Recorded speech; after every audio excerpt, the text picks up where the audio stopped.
Okay. In this lecture, we will discuss mostly the processing, structure and properties of ceramic materials, because these ceramics are increasingly being used in biomedical applications.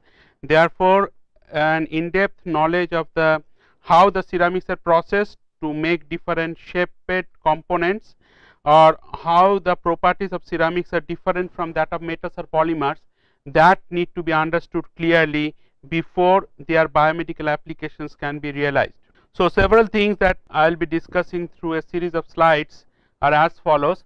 First is that structure and bonding, and then structure and bonding, and that basically how the microstructure they look like and what is the typical bonding of the ceramics, that will be discussed. Then it will be discussed about processing of the ceramics, mostly the sintering aspect, because each of the materials, they are essentially fabricated or they are essentially manufactured by different routes.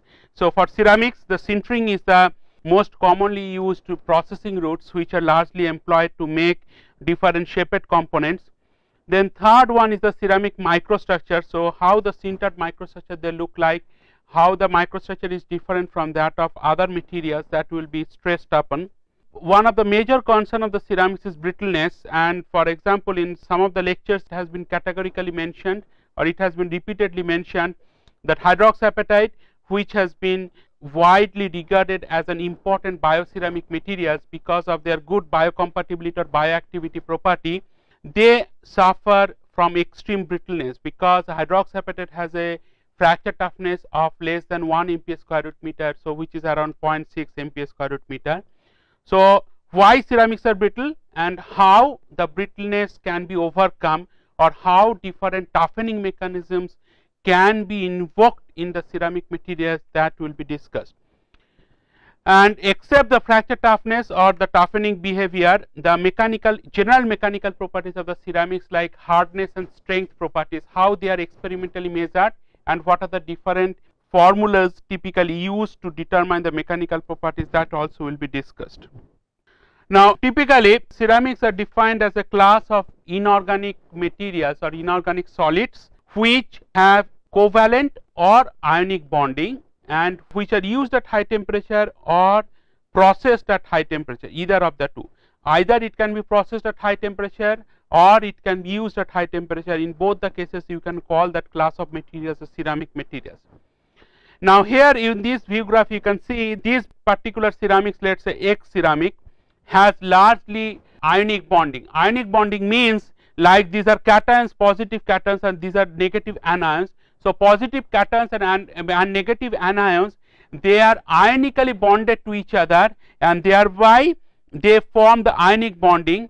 The rule of the game is that anions must not touch each other. Anions means this one anion and this one anion should not touch each other.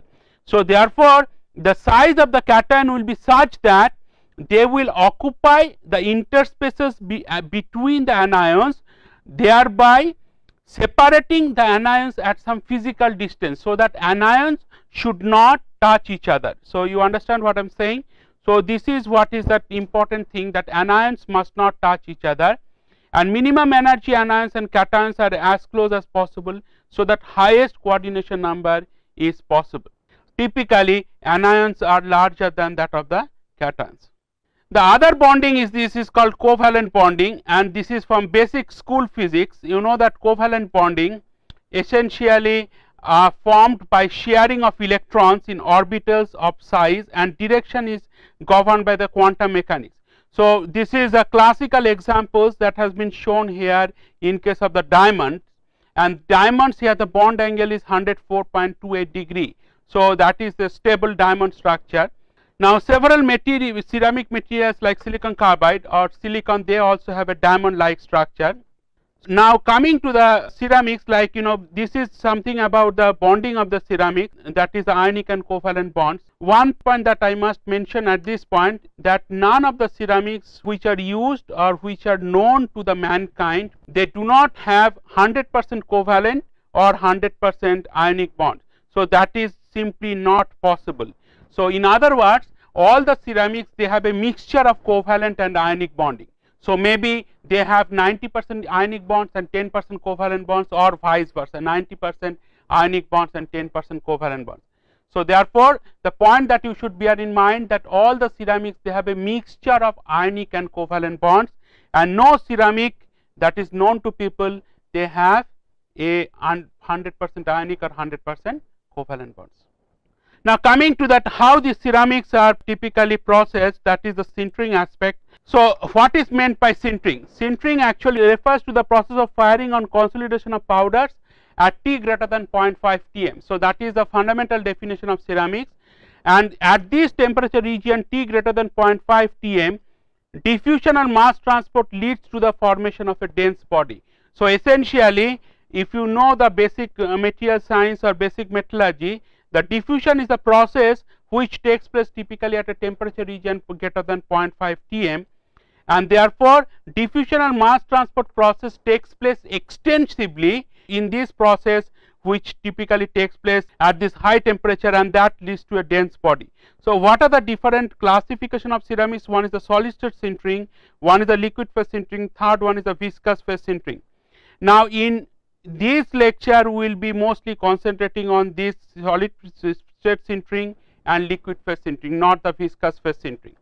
And we will see as we go, we will see that what are the differences between these two classical sintering mechanisms. Now first thing in the sintering process, that you have to make the green body, or you have to make the green compact, and then thereafter you have to do the sintering. So this green compact can be made by either cold isostatic pressing or by simply cold pressing. Now how this cold isostatic pressing they operate?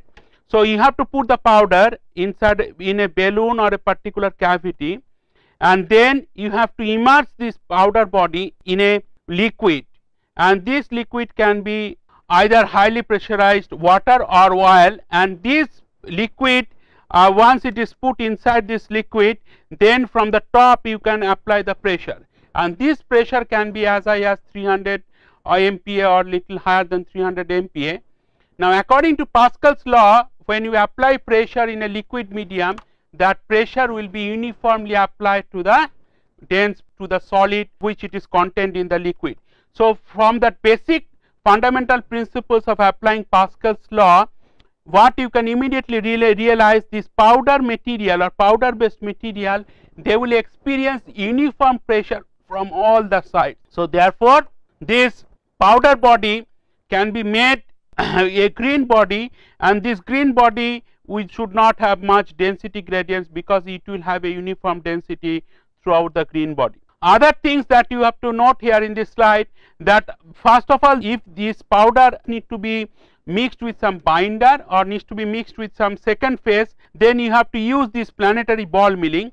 So you have to put the ball here and the powder here, then you have to close it, you have to put it inside this planetary ball mill, then this mill will rotate at a certain speed, and then by mixing this in the liquid medium, then you get a uniform mixture of A plus B or C plus D, whatever powder mixture you want to get. Now the solid state sintering mechanisms, how do they typically take place in practice? So this slide tells you that there are two spherical particle, powder particle, which are coming in contact with each other. Now if the sintering takes place or neck formation takes place, then the center to center distance between these two particles with time is reduced. So what I am trying to say here, if this distance is d1 here and if distance is d2 here, then d2 should be less than d1, and that means they are approaching each other, and that is the way that you can experience that sintering is taking place. Now what happens during the vapor phase transport, which takes place in the initial state of sintering, that if you hold that very initial stage of sintering for longer time, now vapor phase transport process cannot encourage that this neck formation and neck growth to the extent like it does when this sintering takes place at the intermediate stage of sintering or final stage of sintering. And in fact, if you hold this powder particle compact at this vapor in the initial stage of sintering, then what will happen?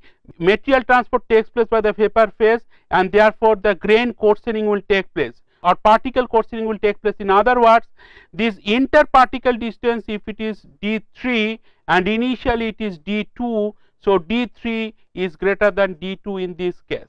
So if the interparticle distance increases, then sintering certainly does not take place and coarsening takes place. Now this mechanism you can clearly see it in this particular view graph, where it shown the 3 particle 1, 2, 3 all are of same size and they are of same shape, spherical shape. Now 3 particles are coming in contact and there is a neck formation in the individual particle. This is one neck, this is second neck, this is third neck, okay. And then once this neck forms, and this is the region in that 3 particle region which needs to be filled by the matter or particles, and this region how they will be filled? By diffusion from this particle, by diffusion from this particle, by diffusion from this particle, okay. And therefore, and this diffusion can take place either by grain boundary region, then it is called grain boundary diffusion, or this diffusion can take place by lattice diffusion. That means when the mass or atom is transported from within the particles to this neck region, then it is called lattice diffusion. In this case you have the lattice diffusion constant which is important. In this case it is the grain boundary diffusion coefficient which is important. Okay, this is like very brief description that how sintering takes place in the 3 particle model. Now rate limiting stage in the solid state sintering is the diffusion of the slowest diffusing ions along its fastest path. Now depending on what temperature you are sintering, if you are sintering at the intermediate temperature, then grain boundary diffusion takes place and then grain boundary is the fastest path. If you are doing at large temperature or highest temperature or the sintering temperature, then lattice diffusion is dominating and then this sintering takes place by lattice diffusion only. So accordingly you can see that what is the diffusion of the slowest diffusing ions along its fastest path. The second one, ambipolar diffusion occurs in case of ionic solids. Ambipolar diffusion means, let us think of aluminum. Aluminum means this is Al plus 3 ions and oxygen ions. So when we are discussing about the sintering of alumina, then you have to find out that how these aluminum ions cations will diffuse and how the oxygen anions will diffuse, okay. So now the way these aluminum ion cations will diffuse, that may be slower compared to the way oxygen ions will diffuse, their diffusion rate may be faster. Accordingly, that which diffuses faster at a given temperature, that will dominate the diffusion process in the sintering. So you understand. So in case of ionic solids, there are 2 ions, cations and anions. Now depending on whether these cations will move faster or anions will move faster, accordingly you can find out that what is the slowest diffusing ions along its fastest path, and then you can find out that what is the rate limiting stage. So from these considerations, now you know that how you can find out that what is the rate limiting stage in a sintering or diffusion process. Now second one is that surface diffusion, as I said in the last slide, that leads to particle coarsening instead of shrinkage. That is quite straightforward, because surface diffusion means like this surface diffusion actually increases the particle to particle distance, and thereby the surface diffusion process encourages the particle coarsening. Now third one that we have written here, that only lattice diffusion and grain boundary diffusion leads to densification. That means in this stage particle to particle distance, that distance decreases as we increase as the density is increased. Now this slide shows that how the pore shape changes during the sintering process. This is the initial stage. In the initial stage, your 4 particles, they simply touch each other, and the pore shape, this pore shape means that is the interparticle pore shape. This interparticle pore shape has this kind of characteristic shape. Now as the sintering proceeds, that means that mass transport takes place from different neighboring particles to the neck region. Then what will happen? This pore shape continuously or dynamically changes its size and shape.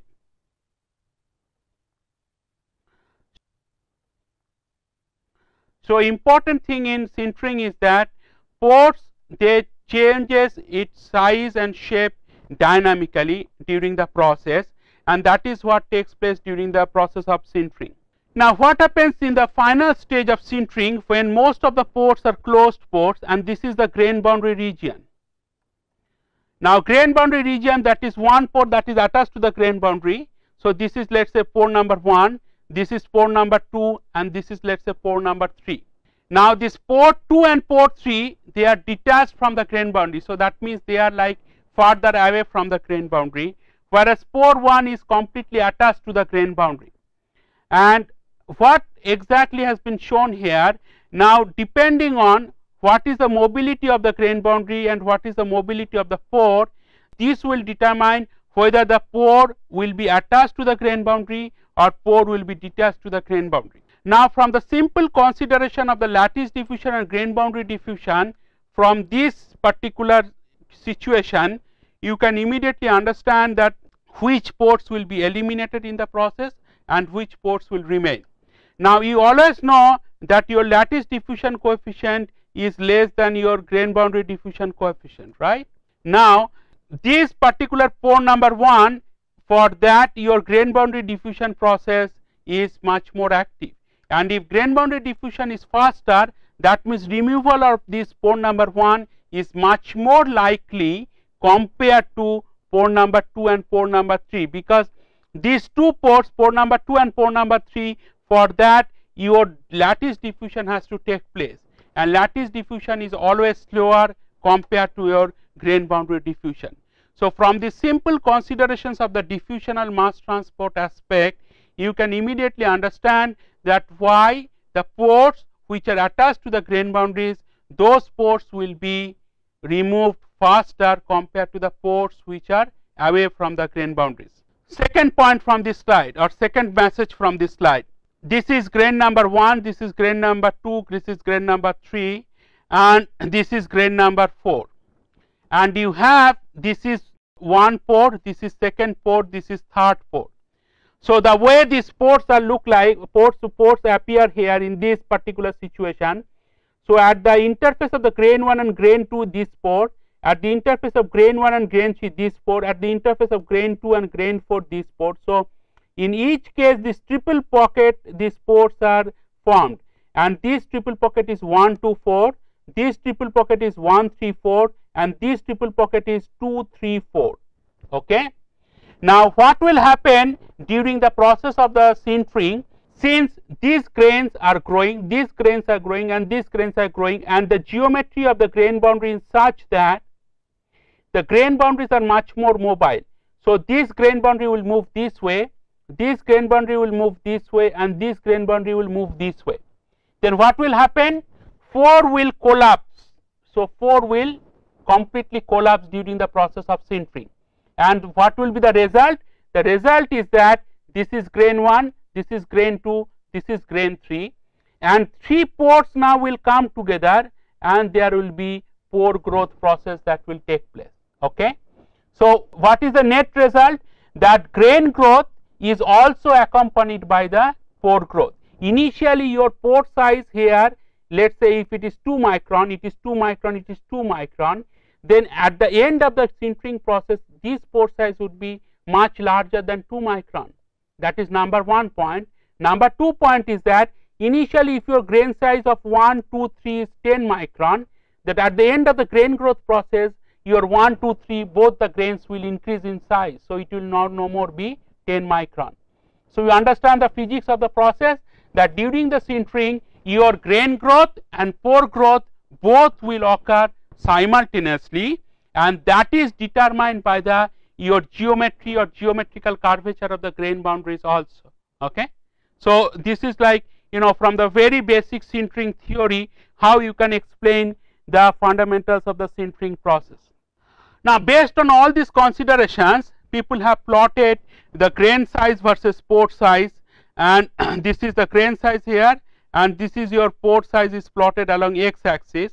Now what you see, that this is the case of pure metal, like it's no dopant. Now this region is the region where there is a pore separation that takes place. This region where there is pores will control the boundary motion, and this is the region, this is the grain boundary will control the boundary motion. Now what is meant by pore separation? If you go back to this particular slide here, pore separation means that during the sintering, at certain point, some scenario, some situation will come like this, that the pores will be separated from the grain boundaries and they will be isolated pores inside the grains, and you do not like that isolated pores to happen in your sintering process, because you know if the pores become isolated, then what will happen? These pores will be very difficult to be eliminated during the sintering process. So those pores will remain, because your lattice diffusion is always slower compared to your grain boundary diffusion. So from these considerations, it should be very clear to you that you do not want your pore separation to take place during at any point or at any stage during the sintering process. And that is what has been shown here, that you know that during your sintering, that particularly final stage of sintering, your grain growth or grain size also increases, your pore size also increases. Okay, but if your grain size increases means you are going these directions, if your pore size increases means you are going this direction. Okay, now if you by chance that you are entering into this region during your sintering process or in this hatched region, then what will happen? All the pores become now separated from your grain boundaries, and then whatever the holding time or whatever the time you hold at the sintering temperature, you cannot remove these pores during your densification, and you will get completely material with much less density than what you have expected otherwise. So this you can expect from your very basics of sintering process. Now what would be the strategy that you should adopt then? The strategy would be, now for example, if you add some impurity, impurity is like if you can sinter alumina, or in this alumina you can add, let us say 1% magnesium oxide. Remember, alumina is an important bioceramic because this alumina ball is used as a femoral ball head in the total hip replacement. Now if you want to make alumina ceramic, and then if you add this 1% magnesium oxide, then this dotted line essentially indicate that how this entire the boundary of the pore control and grain boundary control, or pore control and boundary control, they are shifted towards the right. And the more importantly, you notice here now that this pore separation also has been shifted towards much up. This region or this region, you are kind of quite safe as far as your sintering process is concerned. So that is therefore that you can choose certain binder content, or you can choose the composition of your ceramic in such a way that your pore separation area that you can avoid during the sintering process. And if you can avoid strategically, then you will end up having ceramic with less and less amount of pores and more density of the material. Okay, this is that one of the classical plot which tells you that how density increases with the temperature. The firing means it is a sintering temperature. Firing and sintering, they are like synonymous words. In the many industries, they always use the firing temperature, they do not use the sintering. Sintering is more scientific terms, firing is more industrial terms. Now what you see in that sintering conditions, the density versus firing temperature. Now if you use the coarse powders, then your density, it keeps on increasing, and this does not increase in a very linear fashion, but it still increases beyond a certain density values, quite steep manner, and then goes to the 100% theoretical density. If you use the finer powders of the same ceramic, then your curve is shifted towards left, and then you are actually completing the densification little bit earlier than coarser powders. Now if you go to this hot pressing technique, so these two things, this is done in the pressureless sintering, this is also done in the pressureless sintering technique. Now this is your hot pressing route, and in your hot pressing, if you see that how this curve looks like, hot pressing, the curve is shifted more towards left hand side, and that means that in the hot pressing route your density increases much more steep, and your hot pressing does not require much longer time period like the way it requires for the pressureless sintering case. So therefore in the hot pressing, you can quickly densify or you can quickly sinter these materials at a much faster rate, because here densification takes place much faster. The other thing that you notice from this curve is that entire sintering can be classically divided into 3 stages. One is the initial stage, the second one is the intermediate stage, and the third one is the final stage. So initial stage of sintering means it is just like the neck formation takes place. Okay, the particles, they come in contact with each other, interparticle distance starts decreasing with increasing time. Intermediate stage of sintering means your grain boundary diffusion process started, and intermediate stage of sintering, your pores become, they form like a continuous channel, it's more like a cylindrical channel of pores that forms. And in the final stage of sintering, your pores become isolated, and that is the period that you are holding it for longer time, so that you are allowing lattice diffusion to take place, and therefore you are essentially trying to remove this closed porosity from the material. Now this is the grain growth which takes place in the ceramics. One is the called normal or continuous grain growth, one is called abnormal or discontinuous grain growth.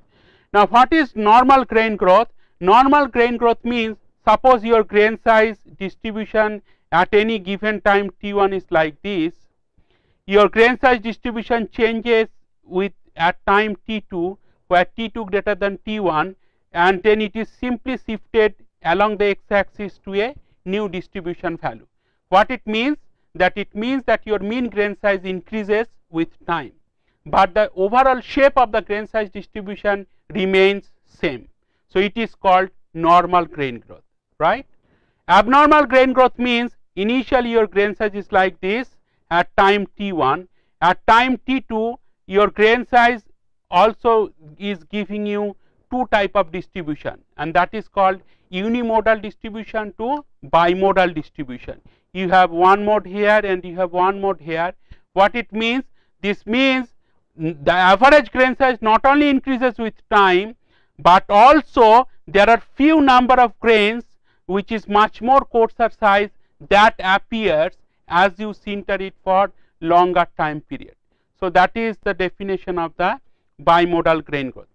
The question is that why this grain they grow with time, and what was the reason for this? The reason is very simple, and that is again comes from the basic geometry. Now if you look at this slide, you will realize immediately that the grains which has a grain edges more than 6 grain edges, they will grow at the expense of the smaller grains. So here you can see there are few grains which has 1, 2, 3, 4, 5. This is the grain 1, 2, 3, 4, 5. So this has the grains which has a grain edges 5. This is the grain which has a grain edge 6. That means these grains with 6 grain edge, they are equiax grains without any curvature. Without any curvature means the grain edges like straight, they do not have any curvature in the grain boundary. Now if the grain edge is more than 6, like here for example 10, like this is one grain edge, 2, 3, 4, 5, 6, 7, 8, 9, 10. In this case your grain growth will take place, because your grain boundary now is much more curved, and from basic geometry it needs to be curved. It cannot be simple straight line, because with the grain edge of 10 your grain boundaries also will be curved. And what you see here in both these cases and both these cases, the grain boundary will be now dragging towards diagonally this way and this way, so that these grains will now grow. Now entire volume will remain constant, so this grain growth can take place only when whatever smaller grains it has in the neighborhood, that will be consumed. Okay, it is just like in a society where rich people live and poor people live. So rich people's property will only increase at the expense of the poor people. So similarly, the grains which have a grain number is more than 6, they will grow at the expense of consuming the smaller sized grains which has a grain edge of less than 6. Now typically the sintering process, they can be classified again from the technological point of view. One is called pressureless sintering.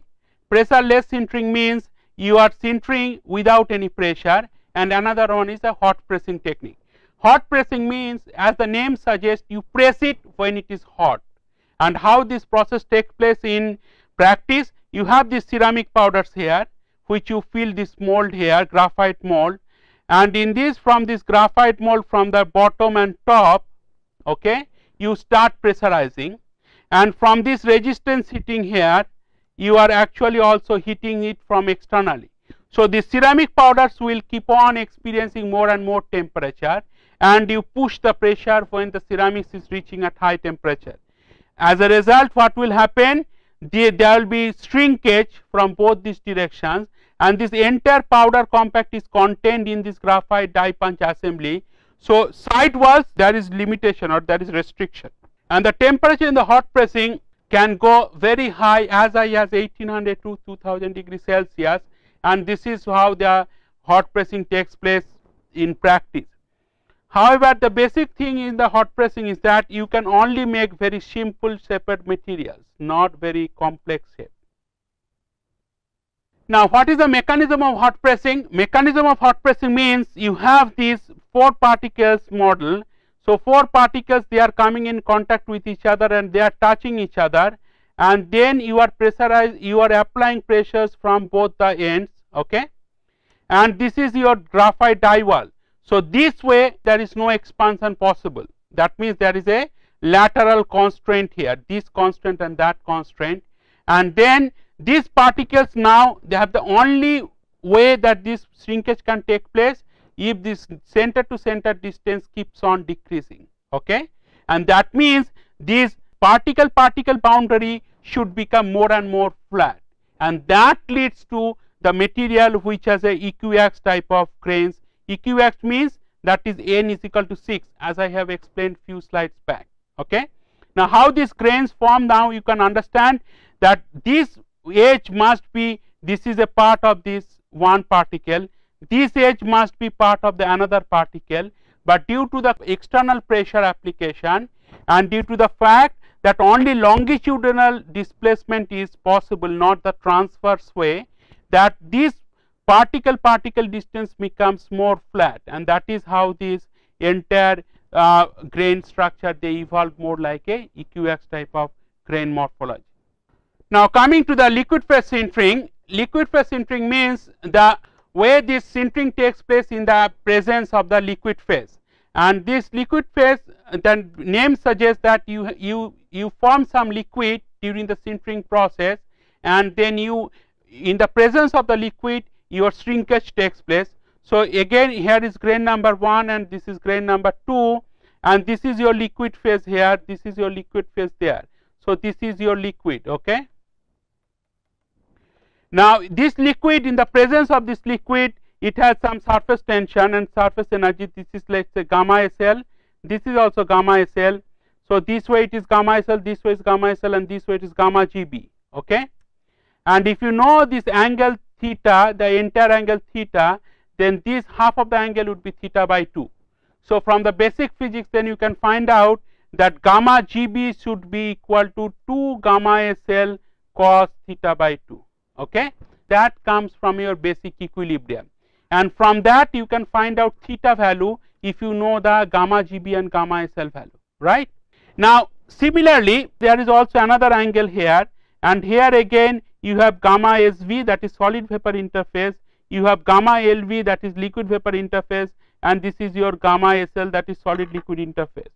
Now from your basic geometry, again you can find out the relationship between the 3 interfacial energies, and both the contact angle at the solid liquid vapor interface are wetting and solid liquid, they actually determine whether this liquid phase is will wet the solid particles or not. So even if you have the liquid phase, if it does not wet the solid particles, it will not serve the purpose of liquid phase sintering.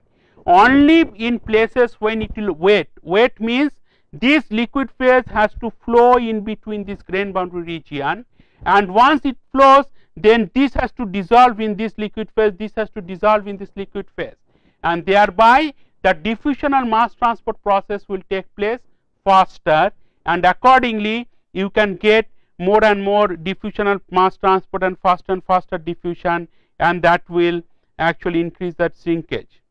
Now what happens in case of the liquid phase sintering? That 3 mechanisms, and these are like 3 overlapping stages. That means you cannot essentially say that this will take place first, this will take place second, this will take place third. That means overlapping means this and this can overlap, this and this can overlap.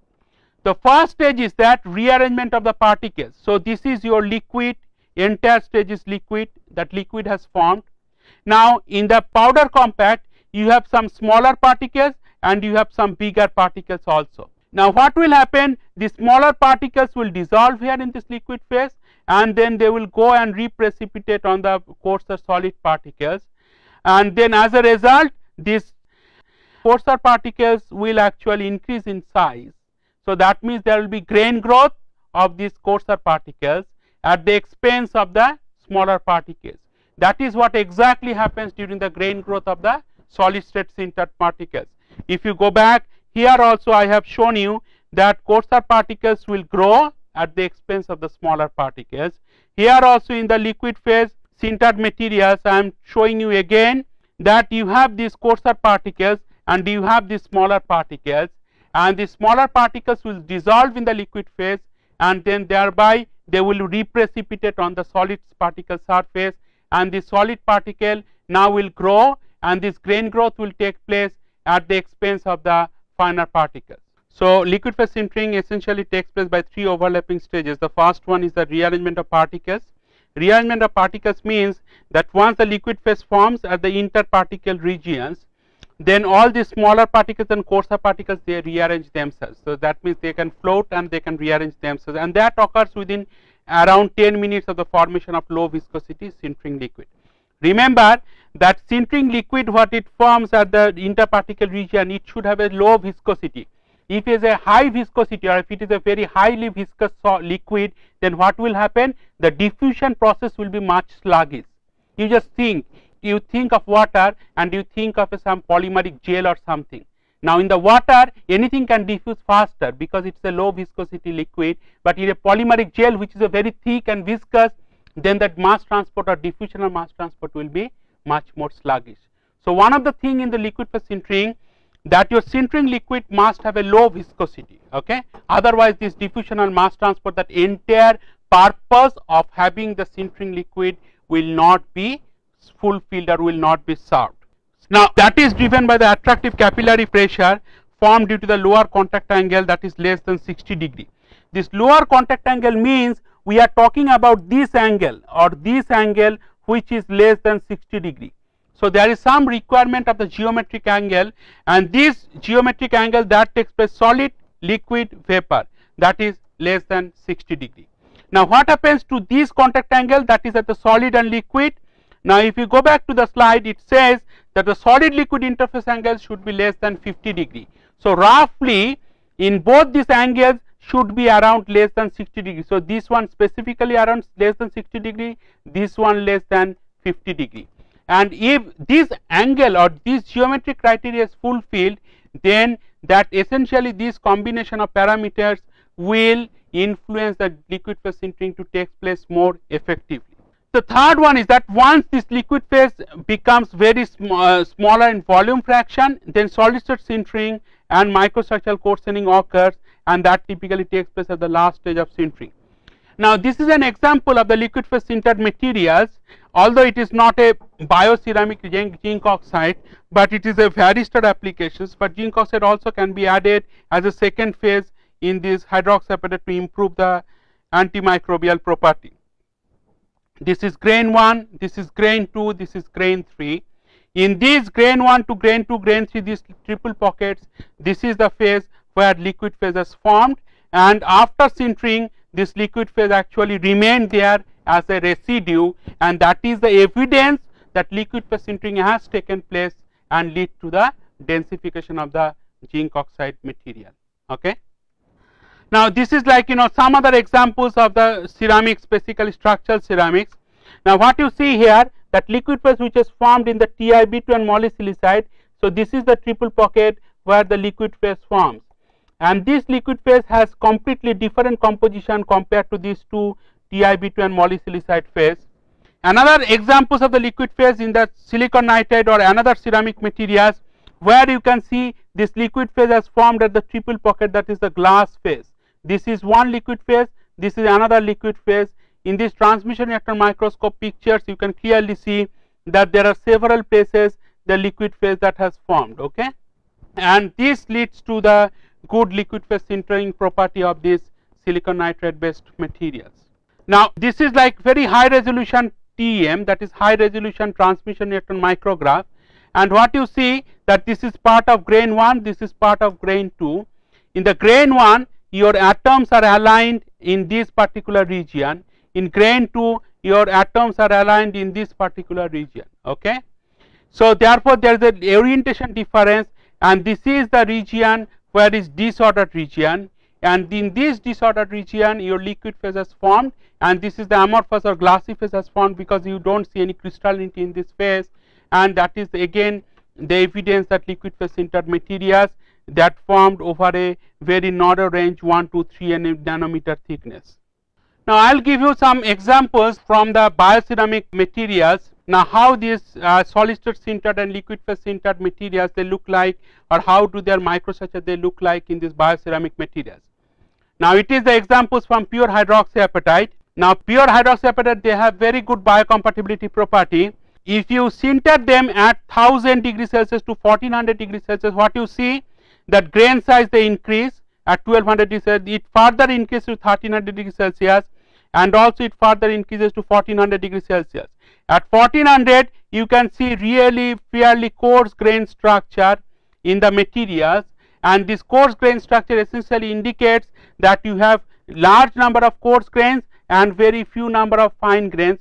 So therefore it will have a bimodal grain size distribution, okay. So number of coarse grains and there are number of solid few small grains. Such bimodal grain size distribution is not that evident in this particular microstructure. However, here there are some bimodal grains are formed.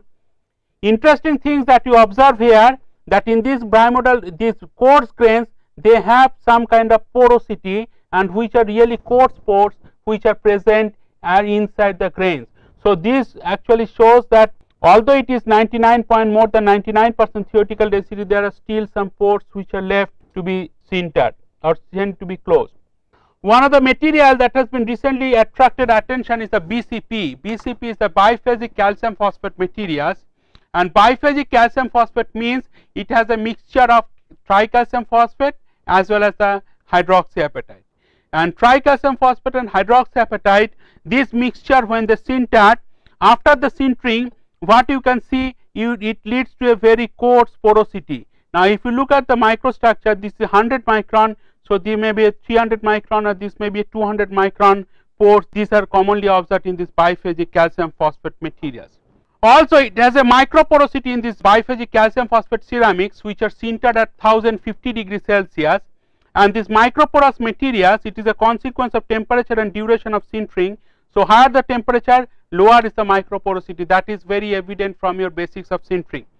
What you observe here, this is 1 micron size, and sometimes these pores they may not be interconnected and they may not be very coarse, and the size of the pores is somewhere between 1 micron to 5 micron, around that range, okay. And there most of the cases the two neighboring grains they are joined together at various places. This is more clear picture of the microporous BCP ceramics which are sintered at even 1200 degrees Celsius. So volume fraction of the porosity in this particular case should be less than when it is sintered at 1050 degrees Celsius, and here you can see that these are the porosity, and there is a long channel of pores here, and these are the porosity here, and they are different places. Okay, coming to the mechanical behavior of brittle materials like ceramics, first I will show you that how you can measure the stress intensity factor or fracture toughness of the ceramic materials. What are the different crack systems and different modes of loading in these materials, and why the strength is variable in nature in case of ceramics, and how to measure strength of ceramics, and what are the different concept of toughening mechanisms. Now first let us understand what is meant by ductile fracture and what is meant by brittle fracture. Ductile fracture means that prior to the fracture material undergoes extensive deformation, and that has been shown here, and it is typically cup and cone type of fracture. Brittle fracture means that the material is fractured to completely two surfaces without much deformation prior to the fracture. Now this brittle fracture takes place in a very unpredictable brittle manner. Now what is the difference between fracture and plastic flow? Now you have this atomic plane here. Now because of the crack propagation, crack is nothing but the region of the microstructure which is essentially formed by the breakage of the interatomic bonds.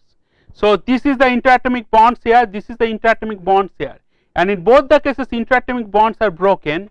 Now if these cracks will propagate further, then subsequently all the interatomic bonds will be broken, and then entire material will be simply made into two halves. This is part 1 and this will be part 2, and that is taking place under the action of the tensile force. Now this is called the fracture. Now what will happen when there will be plastic flow of the materials? Plastic flow means you have a dislocation in the structure, and these dislocations are present in varying number. Now when you apply the shear stress tau, here is tau shear stress, then subsequently all the interatomic bonds are sheared, they are broken and remade, they are broken and remade. So essentially the dislocation motion will take place. And why metals are tough? Metals are tough because ahead of the crack tip, in this region you have the material that yields and that plastically deforms, and this region is actually the dislocation motion which takes place. Okay, this is the yielded region. Now another reason that why fracture takes place in brittle solids more easily than the fracture takes place in metals. Now in the brittle solids, let's take an example of the rectangular block which has a edge crack, and in this edge crack region, ahead of the edge crack, you have the region where the material, any volume element, let's say this is the volume element, this volume element will experience the stress which is sigma c, and this sigma c stress will be much larger than you are actually applying externally, which is a nominal stress sigma. Then how larger it can be, how it can be mathematically described? The sigma c would be 1 plus 2 square root c by rho into sigma. What it means? This means that it can be approximated as 2 square root c by rho multiplied by sigma. So what is c? C is the half crack length here, and what is rho? Rho is the radius of curvature. Okay. Now you think of the situation, if a crack they look like this, and if c is larger, that means this this length increases and rho is smaller. Rho smaller means it is sharper and sharper crack. Okay, and if it is a sharper and sharper crack, then rho is less means sigma c will increase, because sigma c will increase if rho decreases, okay, or c increases.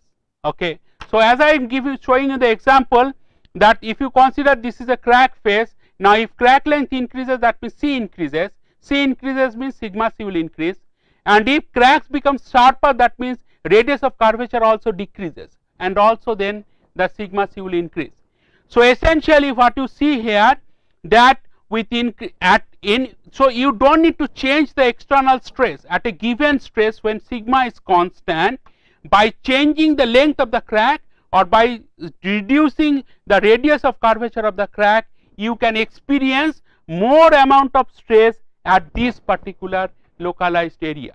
Now if this stress is much larger than the interatomic bond strength, then what will happen? Then bonds will be ruptured, and if the bonds are ruptured or bonds are broken, then these cracks will completely go through the material, leading to the fracture of the two surfaces, and this is 1 and this is 2.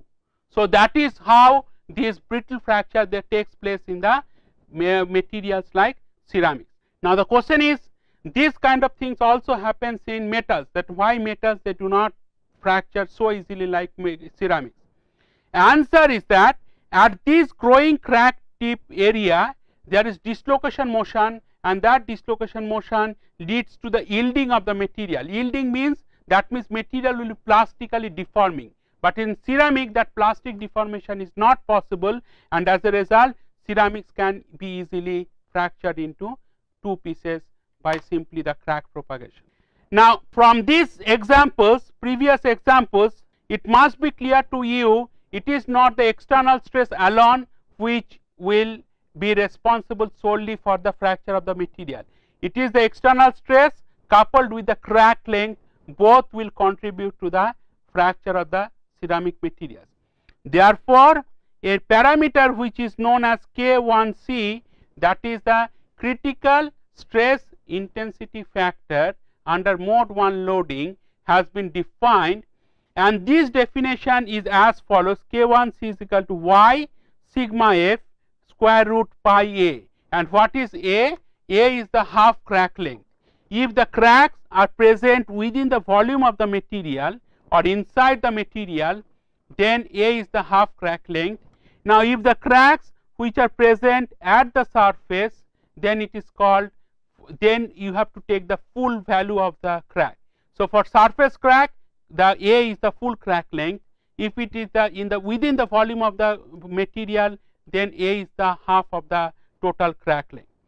Now, if it is pulled in tension, then what will happen?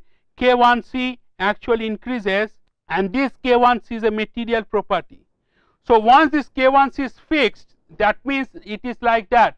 If your strength is fixed, and strength is nothing but maximum load divided by the cross sectional area. Now, if your strength is fixed, your cross sectional area of the specimen is fixed, then you can find out what is the maximum load the material can bear without fracture. Similarly, if you come to the description of the fracture toughness, if your fracture toughness value is fixed, let us say 10 MPa square root meter, and if I tell you this material has a fracture strength of certain MPa, let us say 100 or 200 MPa, then you can immediately find out what is the minimum crack length or what is the maximum crack length that this material can tolerate without going to fracture, okay, from this particular expression. Now, the question is that what does Y signify? Now, Y is a constant which depends on the mode of loading, like how you are loading, whether it is a uniaxial tension, whether it is a biaxial tension, and so on. At the same time, Y depends on what is the orientation of the crack, whether the crack is oriented at an angle to the loading axis, whether the crack is oriented transverse to the loading axis, all those things that will contribute to the value of Y. Now, as I said, that K1C essentially means that is the critical stress intensity factor under mode 1 loading, then there should be mode 2 and mode 3. Now, the question is that how these three different modes they are characterized by that fact. Now, this particular slide tells you that there are mode 1 loading means that is the typical pure tensile mode opening. So, this is the crack and it is pulled in tension. Now, cracks will grow fast and that leads to fracture.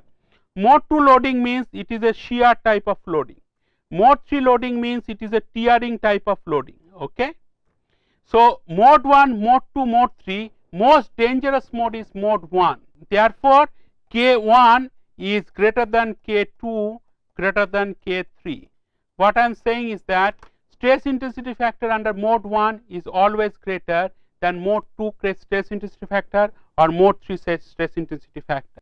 Therefore, if you want to really understand that what is the maximum fracture toughness that a material can have, then you can find out that only mode 1 loading, and that is why people always are interested to find out that what is mode 1 loading. Now, question is that why ceramics are brittle? Now, ceramics have ionic bonding, as I have said that ceramics have ionic bonding and covalent bonding. Now, ionic bonding means that dislocation movement only can take place on certain specific angles, because you have the positive ion cation, you have the negative anion, you have positive ion cation, you have the negative anion. Okay. Now, one anion will be placed at the just below the positive ion and one cation will be placed just below the negative ion. Now, if you simply stress them, apply the shear stress, what will happen? The second row, this anion will be displaced by one movement, then what will happen? This anion will be just below the second anion, and that is not possible because two anions cannot touch each other. You understand what I am saying? So, therefore, this kind of dislocation movement simply is not possible in the ionic solids. But how this ionic solids can then dislocation will move? If the dislocation can move at a plane at an angle 45 degree to the stress axis, then that dislocation movement is possible, because then this positive cation will displace another positive cation and this will displace another positive cation. So, the total neighborhood in this ionic arrangement will not change. So from the consideration of the basic ionic arrangement, you can immediately notice that dislocation movement is not easy in ionic solids. So that is number one. Number two is that covalent bonding, and in this covalent bonding, what will happen, that these two bonds, let us say it is a carbon bond, and two carbon bonds are directionally, they have a very directional type of bonds, and you require really large amount of energy to break this directional bonding, and therefore the ceramics, they have a much, they are really strong and they do not have this good fracture toughness. Third one is that dislocation core width in ceramics are much more narrower than the solids, and dislocation core width means how it is related to tau Pn. Tau Pn is the Peale's number of force, and it is related to some exponential minus 2 pi w by b, where w is the core width and b is the Burgers vector. Now if it is proportional to the exponential minus 2 pi w by b, and if the core width is small, then what will happen, since it is exponential minus, so that will increase, okay. So the tau Pn value will increase, and then if the tau Pn value will increase, that means you have to really apply large Peale-Navarro stress to move the dislocations in the ceramics, and that is why ceramics are also brittle. Fourth point is that you have less than 5 independent and active slip systems. Slip system means it is a combination of slip direction and slip plane. Now if any material which has a less than 5 independent slip systems, then that material, as per the von Mises criteria, they are not ductile at all, and that is the result that for a given ceramic grain it is very difficult to change its shape by rotation, and that is leads to the strain incompatibilities leading to fracture of the material. How does the ceramic behave in compression? Now compression means you are actually pushing the ceramics from two ends. So tension, you have a very small fracture strength, so it is straight to fracture. That is why it is called linear elasticity or linear elastic solid, because ceramics, they do not have any non-linear elasticity. In case of compression, it has a much larger strength, and this strength is 8 times than the strength in tension. And this compression, if you notice that each time the ceramics break during compression, you will be reflected in kind of some jerks in the compression stress strain curve, and that is what is explained here. Now if there are multiple cracks in the ceramics, because it is a brittle material, when you are pushing compressive forces from two ends, these cracks will increase in size, right, and at certain point these cracks will lead to the spalling of the material from both the ends, leading to the fracture. Now each time this spalling occurs, that leads to certain jerk in this compressive curve. After some time, what will happen, that at certain point of time, this amount of the material that will remain to bear this stress, that will be very less, and entire material will be shattered into pieces, and that is reflected in this compressive stress strain behavior of this material. This is what I have been telling you, that ceramics, they can only the dislocation can only take place at the 45-degree angle, not in other angles.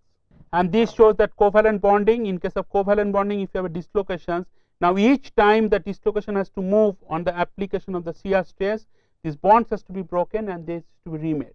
And this bond breaking and remaking, it's not very easy in case of ceramics, and that is why covalent ceramics also are very weak in tension. Now how you can measure the strength in ceramics? Now strength, traditionally for metals you can measure it by tensile force, okay. Now tensile specimen for ceramics is very difficult to make. So what you do, you can make the flexure specimen, and you can put 2 rolls on the flexure, you can place the samples, and these samples you can break it by pushing it from one end.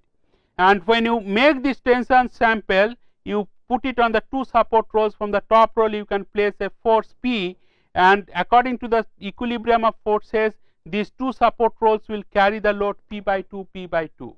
And then this is your tensile phase and this is your compression phase, and then fracture will take place from the tensile phase, and then cracks will be propagating from the tensile phase to the compression phase, leading to the fracture of the material.